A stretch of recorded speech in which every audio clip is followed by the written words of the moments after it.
आपण दुसऱ्या विचार नियमाकडे जाणार आहोत, विचारसूत्राकडे जाणार आहोत. ते विचारसूत्र समजून घेणं गरजेचं आहे. मी आता म्हटलं की पहिली गोष्टीची निर्माण होत पेन असेल, नाही तर मोठं एखादं जहाजाची निर्मिती असेल, ती कशात होते? विचारात. पण जरा थोडा विचार करा मित्रांनो. थोडा मी अर्ध बोलतो, अर्ध अजून बाकी आहे. दुसरा नियम त्याला क्लिअरिटी देतो. आणखी कुठल्या गोष्टी वास्तवात येतात? सगळ्यात येतात का? आपण जरा स्वतःला विचारा, स्वतःला मनन करा. सकाळपासून संध्याकाळपर्यंत आपल्या जीवनात विचारात, डोक्यात किती विचार येत असतील? मग किती विचार येतात? असंख्य, हजारोमध्ये, बरोबर ना? हा विचार केला की तो विचार केला की तो, यांनी काय केलं, त्यांनी काय केलं, अरे यांनी मला काल शिवी दिली का, यांनी माझ्यासाठी, याच्यामुळेच माझ्या जीवनामध्ये प्रॉब्लेम आहे, अरे आपल्याला भीती वाटते. सकाळी उठल्यापासून तर संध्याकाळपर्यंत जे आपल्या मनामध्ये बडबड करणारे जे विचार येतात ते असंख्य असतात. किती असतात? हे सगळेच विचार जर वास्तवामध्ये यायला लागले तर गडबड होऊन जाईल, बरोबर ना? पण हा नियम तुम्ही जरा थोडा नीट समजून घेतला पाहिजे. कुठले विचार वास्तवामध्ये येतात, कुठल्या गोष्टीची निर्मिती वास्तवामध्ये येते, जी विचारामध्ये आली. तो दुसरा नियम सांगतो, जे विचार सजगतेमध्ये म्हणजे होशयुक्त जागृतपणे आपलं भान ठिकाणावर ठेवून केलेले असतात आणि त्याच्यामध्ये जोश म्हणजे ऊर्जा टाकलेली असते. काय सांगतो दुसरा नियम? जे विचार होश आणि जोश मध्ये केलेले असतात, ज्याच्यामध्ये आपल्या विचाराला ऊर्जा दिलेली असते. आपण ज्यावेळेस ताळ्यावर असतो, भानावर असतो, ठिकाणावर असतो, अशा अवस्थेमध्ये आणि ज्याच्यामध्ये आपण एनर्जी टाकतो, असे विचार जे आहेत ते वास्तवामध्ये. क्लिअर आहे? आपण दिवा स्वप्न पाहतो ना, असं म्हटलं जातं. असे विचार, थोडक्यात दुसऱ्या भाषेत जर तुम्हाला सांगायचं, असे विचार जे आपल्याला दिवसा स्वप्न दाखवतात असे नाही, किंवा ते विचार कोण रात्री स्वप्न पडतात ते विचार नाही, जे आपल्या स्वप्नात येतात ते विचार नाही. सत्यतेत असे विचार असले पाहिजेत ते आपल्याला झोपू देत नाही. ते विचार वास्तवामध्ये प्रगट होतात आपल्या जीवनामध्ये, त्याच्यामुळे काहीतरी निर्मिती होती. कुठल्या विचारामुळे? जे विचार आपल्याला झोपू देत नाही. आपण पाहिलं असेल की जे काही घडतंय, उच्चतम जे काही आतापर्यंत झालंय, ते कशामुळे शक्य झालंय? अशा लोकांनी पूर्ण ऊर्जेने, पूर्ण होश मध्ये राहून काम केले. स्वराज्याची निर्मिती जेव्हा करायची होती तेव्हा आपल्याला आपला देश हा पारतंत्र्यामध्ये होता, दुसऱ्या मुघलांच्या अतिक्रमणामध्ये होता, अत्यंत जुलूम होत होते.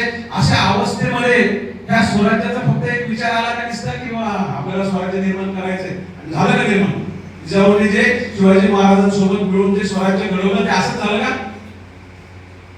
ते विचार कसे आले असतील? सजगतेने आले असतील, त्याच्यावर काम केलं असेल आणि त्याला शिवाजी महाराजांनी पूर्ण एनर्जी दिली असेल, तेव्हा हे स्वराज्य निर्मिती होऊ शकले.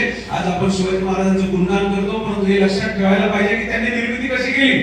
पहिली विचारात आली, बरोबर आहे, परंतु त्याच्यासोबत त्यांनी पूर्ण एनर्जी दिली आणि जे विचार आले ते पूर्ण होश मध्ये होते, ते जोश मध्ये होते.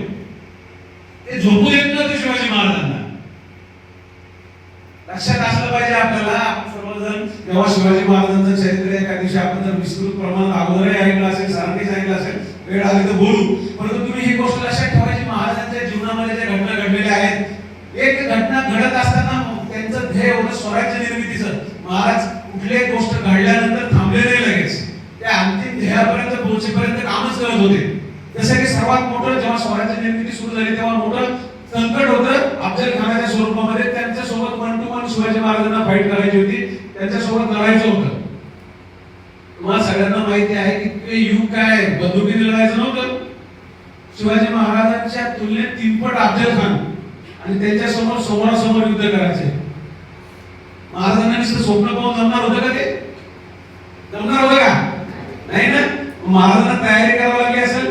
त्यांनी जे स्वप्न पाहिलं होतं ते प्रत्यक्षात उतरवण्यासाठी प्रत्यक्ष प्रॅक्टिकल करावं लागलं असेल, तयारी करावी लागली असेल.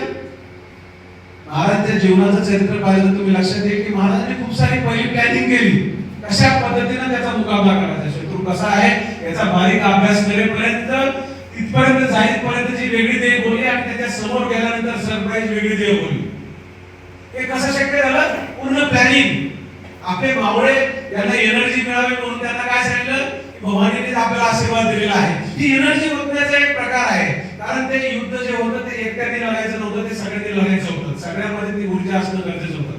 तर आपल्या लक्षात येईल की महाराजांनी इतकी प्लॅनिंग केली, केव्हा केव्हा त्यांच्या तुलनेने दुप्पट असलेला अफजल खान शरीराने दुप्पटीपेक्षा जास्त राक्षसच म्हणायचं म्हटलं जायचं त्यांना. अशा अवस्थेत त्या अफजल खानासमोर गेले आणि अफजल खानाचा वध करू शकले. शारीरिक दृष्ट्या तेवढे होते का, परंतु मनाने त्यांनी इतकं प्रखर बनवलं होतं, स्वतःला इतकं सुदृढ बनवलं होतं, इतकं स्वतःला प्रिपेअर केलेलं होतं. ते शारीरिक दृष्ट्या झालेच होते, परंतु मेंटली सुद्धा इतके टफ झाले होते की ते भीती त्यांनी कधी सोडून दिली होती. जेव्हा अफजल खानाची त्यांची भेट झाली तेव्हा शिवाजी महाराजांनी त्याला ठार केला. हा इतिहास आहे आणि आपल्या सगळ्यांना माहिती आहे की ती ऊर्जा त्यांच्या मागे होती, ती तयारी होती, तो होश होता, तो जोश होता. महाराज तिथे थांबलेले नाही. एवढं मोठं काम केलं. आपण साधं परीक्षेत पहिले आलो तर आपण लगेच मस्त एन्जॉय करतो, सेलिब्रेट करतो आणि पुढच्या परीक्षेमध्ये परत तिसरा चौथा येऊन जातो. मोठे जे त्यांनी काहीतरी निर्माण केले राष्ट्रासाठी, यांच्या चरित्राकडे पाहिलं तर आपल्या लक्षात येते की त्यांनी अफजल खानाचा जो वध हा खूप मोठा सेलिब्रेट करायची गोष्ट होती. परंतु आपण लक्षात घेतलं पाहिजे की ज्या दिवशी वध झाला आणि ती सेना इथली जी आहे ती संपवली, त्या दिवशी रात्री महाराजांनी दुसरी मोहीम हाती घेतली आहे. दुसऱ्या दिवशी सकाळी म्हणजे पहाटे निघून वाईला महाराज गेले आहेत. तिथून पुढे पन्हाळगड आणि कोकण पट्टी, जिथून आदिलशहाकडून जे लोक आलेले होते तिथून एक प्रकारची भीती तिथे बसलेली होती. महाराजांना ही संधी सापडली. महाराज 2 वर्ष रायगडावर किंवा बाकी ठिकाणी गेलेले नाही किंवा घरी गेलेले नाही. पुढचे 2 वर्ष स्वराज्य निर्मितीसाठी त्यांनी पूर्ण सूत्र आपल्या हातात घेतली होती आणि ते पन्हाळगड असेल, आजूबाजूचा परिसर असेल, तो स्वतःच्या काबीज करण्यासाठी स्वतः लढले होते. एक असतं पाहिलेलं स्वप्न, एक असतो जोश आणि होश. ते स्वतःमध्ये पाहिलेलं स्वप्न आपल्या सत्यात उतरण्यात केलेली मेहनत. महाराजांनी हे ओळखलं की संधी आहे, आता मला स्वराज्य विस्तार करायची. महाराजांनी विस्तार केला. महाराजांवर बोलायला लागलं तर 2 तासही कमी पडतील. मला हे विचारसूत्र तुम्हाला सांगायचंय की आपल्या मनामध्ये जे आहे ते वास्तवात आणण्यासाठी आपला होश, जोश, आपली एनर्जी कशी असली पाहिजे. आपण ठरवतो उठायचं सकाळी लवकर आणि सकाळी हे काय करतो, उठून अजून 10 मिनिटांनी आईला सांगतो, वडिलांना सांगतो, आपण पुढे ढकलतो. आजच्या दिवशी ठरवतो व्यायाम करायचा, मला शरीर सुदृढ करायचंय आणि आपण काय करतो, त्या गोष्टी पोस्टपोन करत जातो. थोड्या वेळासाठी आपण मोटिवेट होतो आणि नंतर विसरून जातो. तसं करायचं नाही. आपल्या जीवनामध्ये नेहमी आपण कोणताही निर्णय घेऊ जागेवर राहून, तळ्यावर राहून करायचंय आणि आपण घेतलेल्या निर्णयाला जागृतीनं साथ द्यायची, त्याच्यामध्ये एनर्जी टाकायची आहे. बरोबर आहे. आणि ही एनर्जी टाकणं मित्रांनो ह्या वयामध्ये शक्य आहे. हाच तुम्ही ऊर्जेने पूर्णपणे भरलेला ओतप्रेत आहात. तुमचं शरीर वाढतं आहे, तुम्हाला सृष्टी साथ देते. जी काही बेस्ट निर्मिती झालेली आहे आतापर्यंत, ही आपल्या हे जे वयाचे विद्यार्थी तुम्ही सगळेजण बसलेले आहात ना, या वयामध्ये निर्मिती झालेली आहे मित्रांनो. साधारणतः 16 ते 28 एक असं वय आहे याच्यामध्ये सर्वोत्कृष्ट निर्मिती होऊ शकते.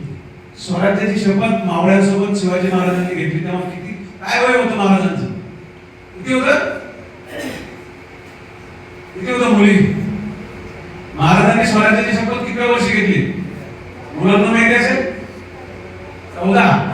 अरे काय इतिहास शिकू राहिले तुम्ही अजून? 14 का 16? किती जणांना वाटतं 16 वर हात करा? बाकीच्यांना 14. अरे 14चा एक पूर्ण महाराजांची हिस्ट्री आहे आपल्याकडे. महाराजांनी 16व्या वर्षी स्वराज्याची शपथ घेतली आहे, परंतु त्याच्या अगोदरची तयारी ही तुमच्यासारखं वय असताना त्यांनी केलेली आहे. साधारणतः 12व्या वर्षापासून त्याची तयारी केली. लोकांमध्ये गेले, मिसळले, लोकांमध्ये सवंगडी निर्माण केली आणि तेच सवंगडी जेव्हा भावाच्या नंतर ठरले तानाजी मालुसरेसारखे त्यांनी आपल्या मुलाचं लग्न बाजूला ठेवलं, मग पहिलं सिंहगड ताब्यात आणण्यासाठी महाराजांना साथ दिली. हे सगळे मावळे गोळा करायची शिवाजी महाराजांनी सुरुवात कधी केली होती स्वराज्य निर्मितीसाठी? तुमच्या वयात. ती 12व्या वर्षी, 13व्या वर्षी, 14व्या वर्षी. आणि नंतर जेव्हा ही फौज तयार झाली तेव्हा त्यांनी शपथ घेतली रायगड मंदिरामध्ये जाऊन. ते वय 16 वर्षाचं होतं. म्हणजे निर्मितीची सुरुवात ही योग्य वेळेस शिवाजी महाराजांनी केल्यामुळे ते स्वराज्य निर्मिती करू शकले. बरोबर. तर हे लक्षात ठेवलं पाहिजे. आपण ह्या अतिशय उत्कृष्ट अशा वयाच्या एका याच्यावर आहोत उभे. इथून जर काही होऊ शकतं तर चांगलं निर्माण होऊ शकतं. तुमची आहे ना तयारी? हो का नाही? कंटाळवाणं होतंय का? बोर होतंय का? नाही ना? हे नीट लक्षात घ्या. तुम्ही स्वतः इन्व्हॉल्व असल्याशिवाय आपल्याला पुढे जाता येणार नाही. तुम्ही इथून काहीतरी घेऊन गेले पाहिजे. येऊन बसून इथून बाहेर जाऊन काय उपयोग नाहीये.